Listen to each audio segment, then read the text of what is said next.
Hello? Hey, how's it going? Hey, not bad. How you doing? Good. Sorry about the miscommunication with the. That's okay. No problem. I knew something was up. Oh yeah, I never considered maybe you're on the East Coast. Yeah, That's I was. pretty funny. I was looking at your emails, and I was thinking that I was like, what's going on here?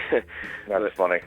All right, so I would like to start from the beginning and ask you, what was it like growing up in New York? You grew up in, was it Queens, New York?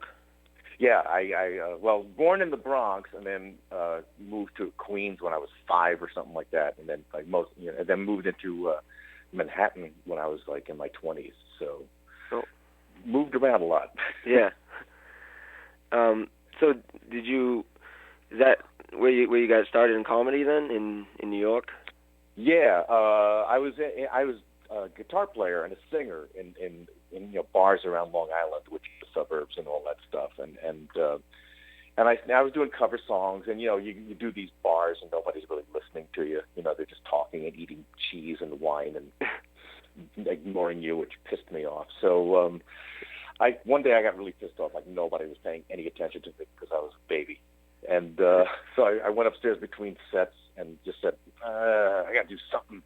And I came up with this parody, and like the Bee Gees were pretty popular at that time, or it had been like a couple of years ago. Yeah. So I did a parody to Stay It Alive, and it was called Singing Too High. And I just figured I'm gonna just do this in the middle of my set, and I did, and people like looked up from their cheese and they went, "Hey, that's not the real words." And they started laughing, and I went, "Oh, okay, maybe this is what I should start doing." And so I'd do more of those, and then I'd start putting some pattern between the songs. I did a bunch of parodies, and then when I moved into the city, I was 4 blocks from Dangerfield, and I auditioned there, and I had about 20 minutes or something, and I did like a 15-minute show, and it went really great, and then they hired me as a comic, and that's how it all started. Huh. So it wasn't really a plan then to be a comic. No, I had no idea this was going to happen. I was supposed to be a singer-songwriter and be a huge touring star as a singer, and this was just a complete, total accident, and I couldn't have planned it if I tried. And then Rodney saw me, and then he took me on the road, and I became the biggest comic in America, and suddenly I had this career. So yeah, totally unplanned. So who are some of your biggest influences? Well, it's funny. My influences were mostly musical because that's what I wanted to do. So I was heavily into the Who and on the rock side and Cream, and then on the softer side it was James Taylor and Paul Simon and those people. But the comics that I liked listening to, which I always did, were at the time were Steve Martin and Carlin, of course, which is interesting because I wound up working for him for like 20 years. But I always loved Carlin. I used to like Bob Newhart a lot, and then as time went on, different tastes changed. But those are the ones I would listen to occasionally. But I never was a big comedy like I gotta listen to all these comics because that's what I want to do. I would just like accidentally listen to these people. Yeah. Jackie Mason was I'd watch him. Whoever was on like TV and stuff. But I think Steve Martin was my biggest influence starting out because I just love the way he did stuff. So how did you come up with material? Just on stage. Stage? If I wrote a parody, I would do it, off stage. I would do it like a longer parody. But I started just a big part of my act would be yell out your favorite singer, and I will ruin him for you or her for you. And they would yell out a singer of the day, and I would just come up on the spot with, like a 2-line or 4-line parody of one of their songs. And then if it worked, if it got a response, I would write it down or remember it for next time. And if it didn't work, I'd never do it again, or I'd try to come up with a better one. Yeah. But that's how it all started. And then like the pattern in between, just the jokes in between just kind of came naturally, just flowed out of it, And so sometimes I'd write stuff at home, but I'd say half the time I would just come up with stuff on stage and record my shows and just remember it that way. So that was my process pretty much. So you must have known how to play a lot of songs on guitar then? Yeah, and I still do. The one thing I always did is I had a great ear for picking up songs for some reason. It was just one of those things I was always able to do. I could hear a song on the radio and just play it. So no problem there. So that came in and still comes in very handy because I still do that. Yeah. You know, I still have that section where you will yell out stuff and I'll come up with something on the spot. But yeah, I can hear a song once. It really comes in very, very handy for my show. Wow. You co-wrote the movie Easy Money. So what was that writing process like? Well, Rodney had just done Caddyshack. This was my timing couldn't have been better because I met Rodney about 3 months before Caddyshack came out, and I was already working with him at his club. And then when Caddyshack came out, all of a sudden he's like, you know, his club. He would go from like playing for like 60 or 70 people in his club to like, you know, lines around the block and you couldn't get in and people would be turned away. So he was really getting popular.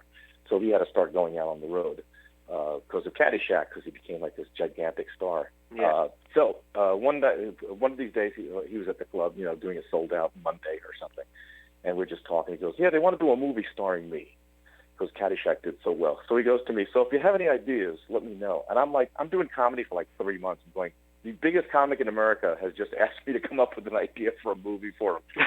So I go running home. I come up with the idea for like 2 hours later, and I come back to him with the idea for Easy Money, which was basically, you know, a guy has to stop smoking, drinking, and gambling for 1 year to earn his mother-in-law's will. And he goes, "Yeah, it's pretty good." So that's what happened there. And he liked the idea. You brought it to the movie people, and they hired writers, and he hated the script they came up with. So he told them he wanted me as one of the writers. So that's what happened there. So he really took care of me, that guy. So you collaborated with other writers to write the script? Yeah. Well, the two guys who wrote the movie, the first draft of it, were P.J. O'Rourke, who's I don't know if you know the name. He's a pretty popular writer right now. I mean, he does essays for Rolling Stone and other magazines, and he does books. Yeah. But it was the first movie he'd ever written. So, you know, and also another guy named Michael Endler, who was Rodney's manager's husband. So those two came up with the script, and it was, you know, and it was a pretty funny story. I mean, Rodney sent me the script they came up with, and he said, "Can you curse on this show?" Yeah. So Rodney calls me up. He goes, "Yeah, I got the script from these guys. I think it's a piece of shit. I want to send it over to you, and you tell me what you think." So he sends me over the script that they wrote, and I read it, and I go, "It's a first draft, you know, it needs work, you know." So I call him up, and I go, "Rodney, it's okay. I mean, it's not the greatest. It needs work. It's a first draft." He goes, "That's what I thought. It's a piece of shit." He calls up his manager and says, "Dennis says it's a piece of shit. He agrees with me. I want him as a writer." So, but he didn't tell me he told her that. So we had our first writing session with P.J. O'Rourke and Michael Endler, and they're like glaring at me because they've been told that I thought their movie was a piece of shit, and I'm sitting there having no idea that Rodney told them that. And I'm going, why do these guys hate me? You know. But after 2 weeks, when everything started, you know, getting better, they told me what happened. I went, "No, I never said that. Jeez, he's crazy." So that was a pretty story. They just told him it was a piece of shit. It's pretty funny. That's funny. Yeah. So, okay, you also worked with George Carlin. How were you introduced to him? Well, I had a really good agent at the time, and he would, at that time of my career, he would call me up, you know, "Hey, you want to open for whoever, you know, Al Jarreau for a weekend, or the Righteous Brothers, or whoever, you know, Toto, or, you know, he'd have me opening up for bands." He'd get me these great gigs, you know, and I go, "Yeah, terrific." So one day he calls me up. He goes, "Yeah, you want to open up? Hey, you want to open up for George Carlin for 3 months?" And I said, "Yeah."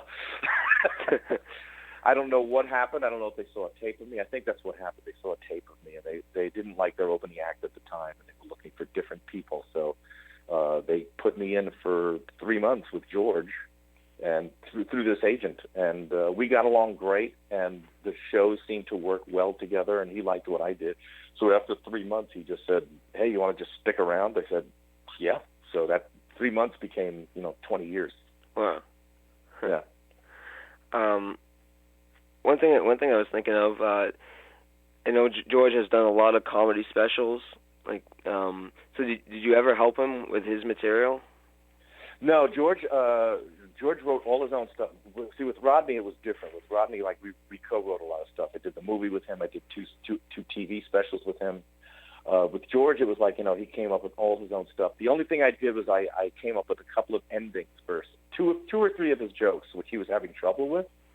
And he needs, hey, Dennis, you got an idea for this? And I came up with like the taglines, or it happened like 2 or 3 times, and that was it. But I was real proud to say that, oh, okay, George is using at least one of my things, you know. Yeah. But he prided himself on just coming up with his own stuff.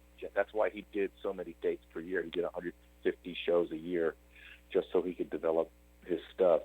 So totally self-contained, George. But I did have those little inserts that I got to put in, which was great. Yeah. Okay. How has your comedy changed over the years? It's become more interactive. Like when I started out, when I was doing, opening up for these people and doing even the clubs, it would be, I'd have a lot more set pieces, and the end of the show would be, I would yell out that stuff, yell out your favorite singer, and we'll do it. But lately, I've noticed that I've enjoyed interacting with the audience more, and I'll start doing that right up front, and just, wherever the show goes. I don't like to stick to a format. I mean, I have my format that I can use for my shows, but if it goes off the rails, like if someone yells something and I can use that to like take the show in a different direction, I prefer doing that now. So it's kind of almost like an improv show. I mean, I'd say it's 50% improvised now, on the spot, in the moment, reacting to people, reacting to what they say. So I think that's the biggest change. So it seems pretty hard, though, right, to do improv live? Well, it depends. Yeah, I mean, if the audience is dead, which you get every once in a while, you can't. You have to pretty much stick to the script. Yeah. But if they're having fun, there's nothing like it, because they know it's spontaneous. They can tell that what you came up with.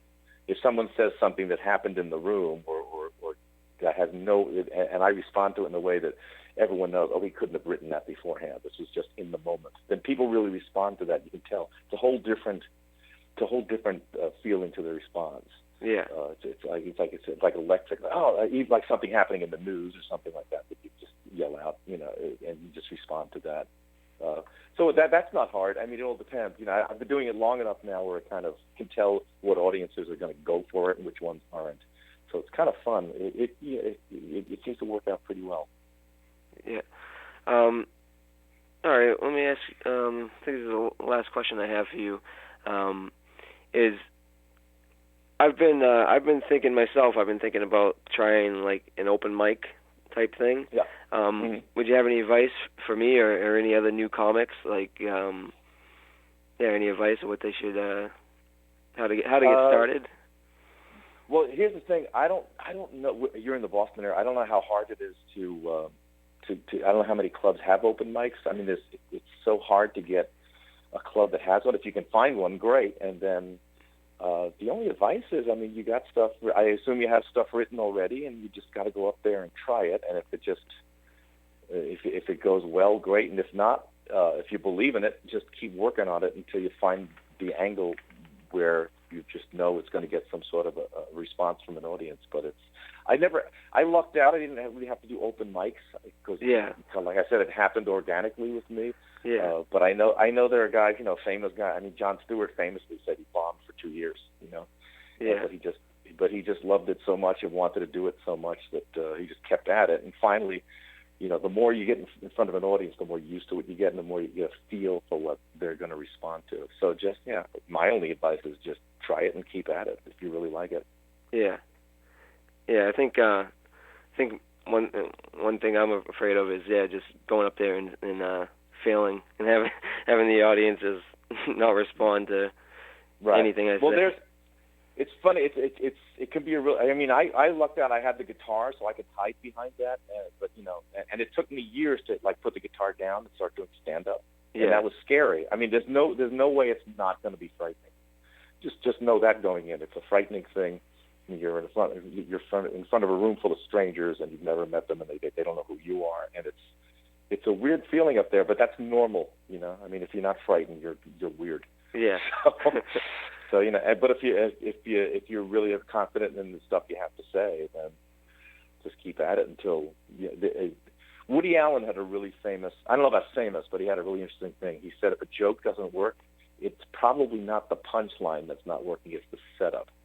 So, if you have an idea and it just doesn't get a laugh or something like that, keep fiddling with the setup for the joke, and maybe that'll be the way to get around it. Yeah. But yeah, you just gotta go up there and just say, all right, I'm just gotta do this, Yeah, just go for it. Get over the fear. Yeah. Okay. All right. I think that's all the questions I had for you. Okay. But thanks for coming on the show. And sure. I know people can go to DennisBlair.com. Yes. To find out more information about you. And anything else? You have a Facebook or Twitter? Yeah, I have a Facebook, and I'm on both of those. Facebook, Twitter. I got a YouTube channel. Okay. I'm on Reverb Nation now. I'm starting to do. I'm continuing writing music now, so I got that. Because I got music and comedy careers going. So Reverb Nation, I got a comedy Reverb Nation, and I got a music Reverb Nation. So I'm all over the place on this social media thing. Yeah. Yeah. So Twitter account, definitely Facebook. Yeah. So I'm there. The Okay. only thing I don't have is Instagram. I don't care about that. Yeah. I don't have that either. Right. Yeah. All right. Well, thanks a lot for talking to us. I really cool. appreciate it. Cool. Glad we got the time differences figured out. Yeah. Okay. And hopefully we can talk to you again sometime down the road. Yeah, sure. All right. Take Thank care. you. Good luck. All right. Bye.